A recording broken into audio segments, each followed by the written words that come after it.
Super star వారసుడు ఇప్పుడు యాక్టింగ్లోకి entry ఇచ్చేశాడు. మహేష్ బాబు కుమారుడు గౌతమ్ కొత్త వీడియో చూశారా?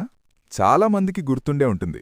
చిన్నప్పుడు వన్ నేనొక్కడినే సినిమాలో మహేష్ బాబు చైల్డ్హుడ్ పాత్రలో కనిపించిన గౌతమ్ ఆ తర్వాత సినిమాలకు దూరంగా ఉన్నాడు.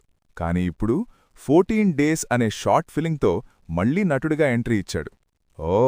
ఈ షార్ట్ ఫిలింలో గౌతమ్ ఎక్స్ప్రెషన్స్ చూస్తుంటే అచ్చం తన తండ్రి మహేష్ బాబులాగే కనిపిస్తున్నాడు అని ఫ్యాన్స్ కామెంట్స్ చేస్తున్నారు. కిడ్నాప్ అయిన తన లవర్ కోసం వెతుకుతున్న యువకుడిగా గౌతమ్ చాలా ఇంటెన్స్గా నటించాడు. ఈ షార్ట్ ఫిలింని అతని ఫ్రెండ్ అలెక్స్ లక్ష్మి డైరెక్ట్ చేయగా హీరోయిన్గా అనూషే ధనేని నటించింది. మొత్తం రన్ టైం కేవలం 3 నిమిషాలు 20 సెకండ్లు మాత్రమే. అందుకే ఫ్యాన్స్ ఇంకా ఎక్కువ ఉండాల్సింది అని అంటున్నారు. ఇప్పుడు గౌతమ్ న్యూయార్క్ యూనివర్సిటీలో యాక్టింగ్ కోర్స్ చేస్తున్నాడు. త్వరలోనే టాలీవుడ్లో grand entry ఇవ్వబోతున్నాడని talk. Mahesh Babu తర్వాత గౌతమ్ కూడా స్టార్ అవుతాడా? కామెంట్లో చెప్పండి.